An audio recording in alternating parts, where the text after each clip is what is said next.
Alright, fine. I will talk about K-Pop Demon Hunters because it seems like the popularity for this movie is not going to be dying down anytime soon. But before we get to that, I have one thing I really need to say. Skull Candy headphones, will you please sponsor my videos? I would promote the fuck out of your headphones, especially your Skull Crusher ones with multi-sensory basses in them, because I use them to watch this movie and they made the experience even better. Seriously, if you guys don't have the money right now for all those fancy speakers for your TV, Skull Candy's headphones with multi-sensory bass is the perfect investment for anyone who loves watching their movies loud as hell, especially K-Pop Demon Hunters. I'm serious, Skull Candy. Sponsor me and I'll promote all your products. With that said, let me show you all how a review for K-Pop Demon Hunters is truly dun, dun, dun.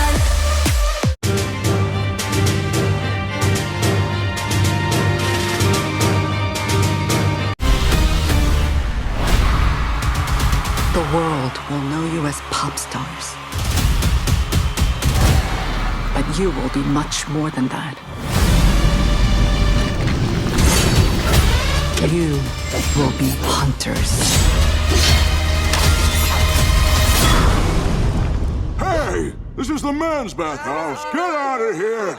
K-Pop Demon Hunters is the newest film from Sony Pictures Animation and is currently streaming on Netflix. And in this movie, we follow a K-pop group known as Huntrix, consisting of Rumi, Mira, and Zoe, as they use their secret identities as demon hunters to protect their fans from an ever-present supernatural threat. Together, they must face their biggest enemy yet in the Saja Boys, an irresistible rival boy band of demons in disguise. My little soda pop. Hey kids! Did you ever want to see Demon Slayer meets Totally Spies mixed with the Powerpuff Girls meets Sinners with a little bit of Suzume in there? No? Well, too bad, because that exists and we're here to talk about it. So when I saw the trailer for this movie, I will be honest in saying that I did kind of snicker when I saw the title. I mean, come on guys, it's called K-Pop Demon Hunters. I think that title alone is just gonna make anyone go, huh? Okay, that's new, I guess. But what? But at the same time, I was very curious in checking it out, which is something I don't say a lot for many streaming movies anymore, but just telling me that the studio behind two of the best animated movies ever made is behind it is easily gonna get me excited. I don't know what happened exactly, but after Into the Spider-Verse, Sony Animation has kind of become that animation studio that everyone got a little curious to see what they do next. And keep in mind that just a year prior to Spider-Verse, this was the studio that made the freaking Emoji Movie, and they are also the masterminds behind 3 terrible Smurfs movies and 3 straight-to-DVD open season sequels. Now I will say that prior to this review, I did watch this movie on Netflix when it first premiered back in the middle of June, and I originally had plans to review it shortly after, but then, you know, life things got in the way, and I was just gonna let it be. But then out of freaking nowhere, the popularity of this movie fucking skyrocketed. Next to Sinners, I don't think there's been a movie this year with so much popularity than K-Pop Demon Hunters. At the time I'm recording this movie has been out for nearly a month and is still #1 on Netflix. Okay, I guess it actually changed this weekend because there was that new Medea movie, but let's be honest, it's gonna be back there no matter what. It is all over social media to the point where I cannot open up Instagram without seeing Huntrix or the Saja Boys, and the songs have been listened to so much on like Spotify and other platforms that they have not only topped the billboards, but have also beaten out actual real-life K-pop bands. And on top of that, and this is probably the funniest thing to come out of this movie, but the Saja Boys song My Idol has been listened to more times than any song in this movie, with over 27 million views on YouTube, which means that even in real life, they're beating out the Demon Hunters. I don't know what the hell's going on, but I kinda love it. So since this movie blew up and I never got a chance to give my 2 cents on it, which I am now regretting not doing this much earlier, I decided that this would be a better time than any to rewatch it and finally talk about it. But I know that right after I say that this movie's popularity is going to freaking die and this video ain't gonna do shit. But then again, I am seeing that none of the big name film critics have done a full review on it, so I think I'm good. With all that said, when I first watched the movie, I was kind of dumbfounded with how much I really enjoyed it. I thought when it first started that this really wasn't gonna be for me, but as it went on, I really got into it and by the end, had a really great time with it. I will also throw this out there that when I did first watch it, there was some stuff that was bothering me at the time that I really needed to get off my mind very badly, and this movie really did help a lot. But once it was over, I kept having this one thought in my head, and that was, I feel like on a second viewing, I would love this even more. So it had been a couple of weeks, and I decided to rewatch this movie due to all of its popularity. But the question is, did I enjoy this movie even more on my second viewing? Well... Yeah!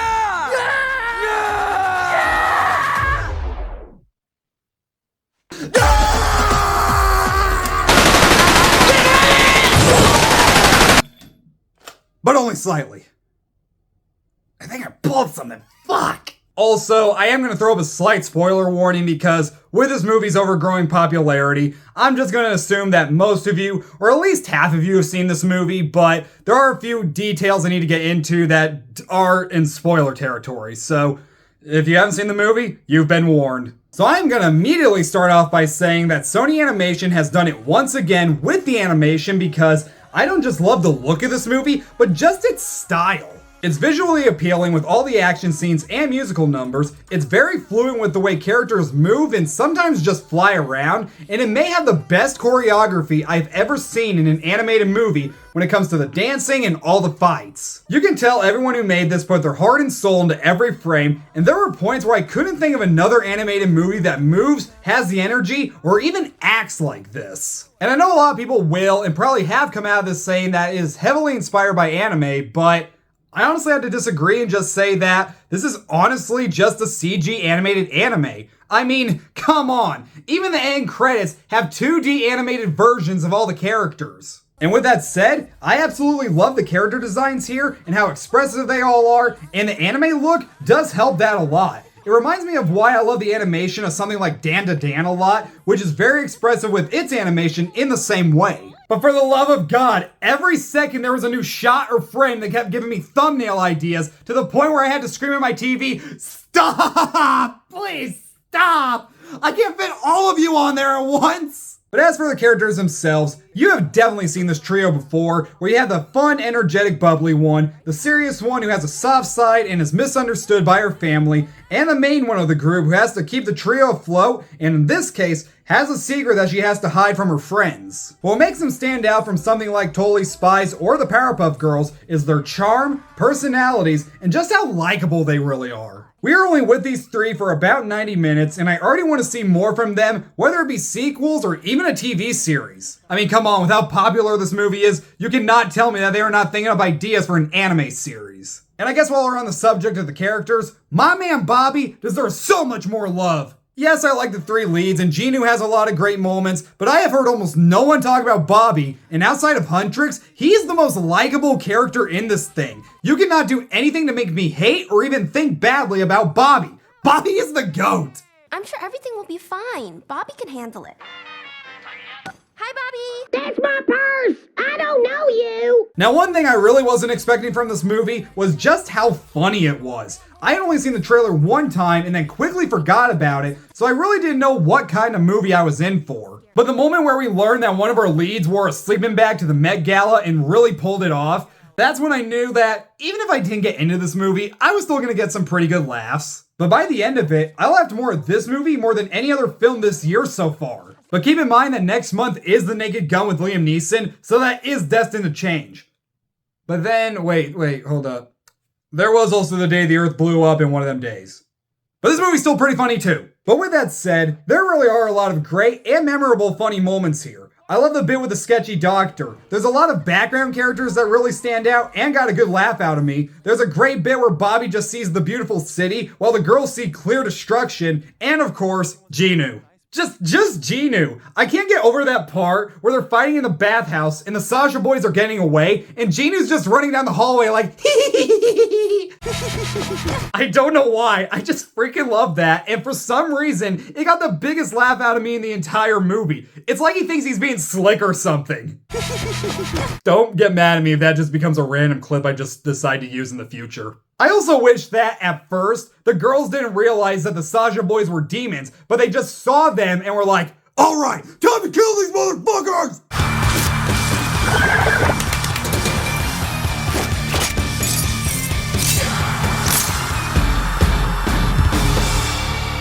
Let's go kill these guys. Fuck yeah. And while we're at it, there's also just a lot of great visual humor because Okay, I just really need to bring this up, and maybe it's just my very dirty mind, but why is no one talking about how overly horny this movie gets at points, especially in the first half hour or so? Yeah, I'll state right now that this really is not a movie for very young kids, and I think it knows it isn't, but there's some shit in this movie that I'm shocked they got away with. There is a scene where the girls see the demon guys as humans for the first time, not aware that they're demons yet, and one of their eyes goes from abs to corn to buttered corn to freaking popcorn that her and her friends start eating. That literally led me to yell, "Jesus Christ, movie! Keep it in your pants or something! Damn!" Then shortly after that, and this is definitely just my dirty mind, the Sasha boys go into this very weird game show that I guess is accurate to game shows they watch in South Korea, from what I've heard. But anyway, they go into this weird game show. Huntrix tries to stop them there. Gina realizes that they're there, so he pushes a ball pit in front of them to go into, which leads the audience to cheer to the girls to go, "In the balls! In the balls! In the balls! In the balls! In the balls! In the balls! In the balls! In the balls!" Yeah, this movie's kind of weird, guys. Oh, and you know, there's this scene on the plane where they're eating all that food and this happens.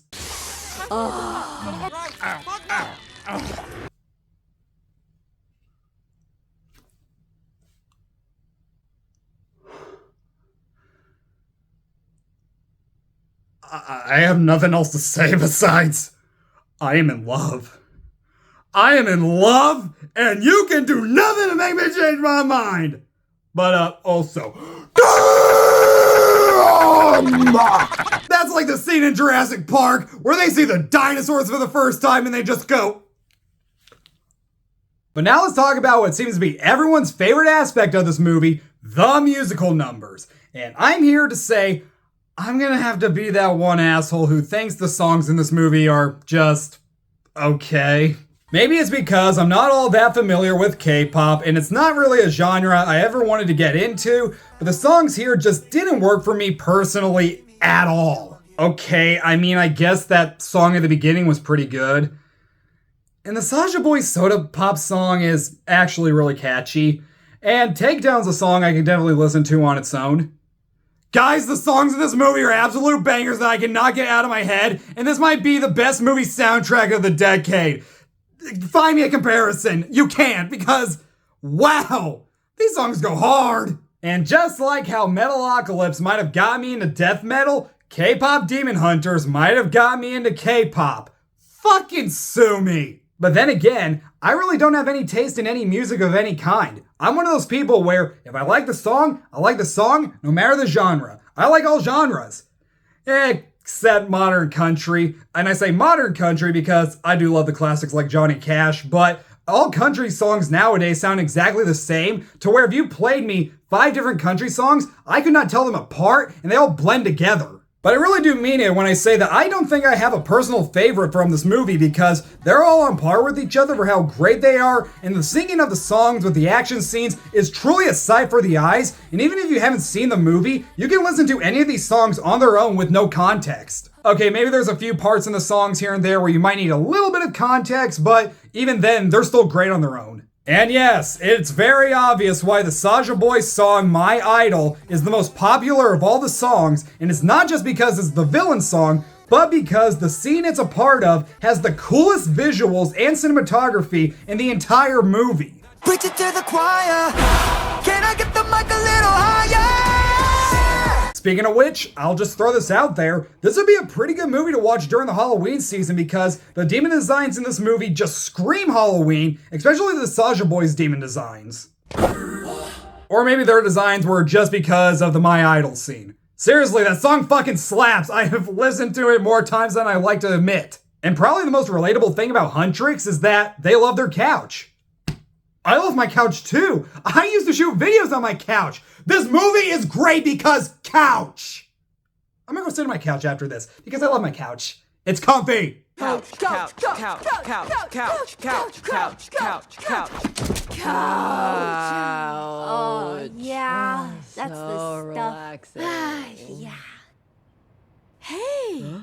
Now honestly, I really can't think of any negatives I really have with this movie. Maybe there's some here and there, but at this time I really can't think of any. But I really do have to say that if you're like me and have seen the anime Demon Slayer, it is almost nearly impossible not to compare this movie to that show. And this is very much where some spoilers might come in. So aside from the obvious fact that both properties are about killing demons, tell me if any of this sounds familiar. The whole reason any of this is happening is because of a head demon that sends out his minions to do his dirty work. There's demons roaming about disguised as humans. There's a crow that lets our lead know where they need to go. And the demons have a very tragic backstory of some kind. And this is when you know they're really not trying to hide their similarities at all. And that is the fact that one of the characters is half demon, and the head demon causing all the problems cannot control her despite being one of them. What the hell, movie? You're not even trying to be clever at that point. And I know there's some of you that will probably say, well, maybe the creators of this movie haven't seen Demon Slayer.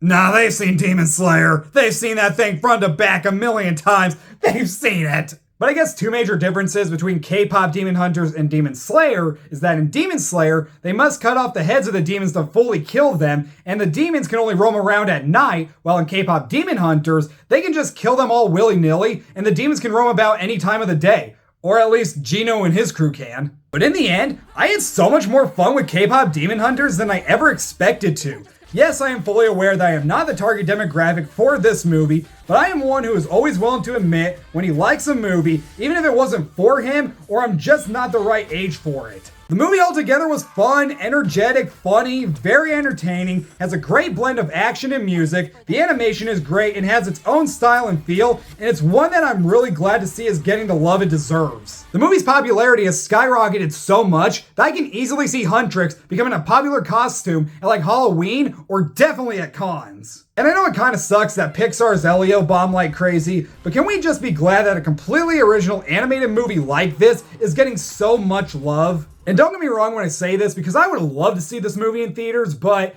I feel like putting this on Netflix was such a great idea because I feel like a movie like this and with that title probably would have flown under the radar quite a bit. But now that's done so great on Netflix and as a movie from Sony Animation, I can possibly see them putting a future sequel in theaters, and I'm honestly hoping this movie eventually does get a Blu-ray release of some kind. So yeah, you heard me. I'm a 21-year-old dude who watched K-Pop Demon Hunters and had so much fun with it that he even watched it a second time. What about it?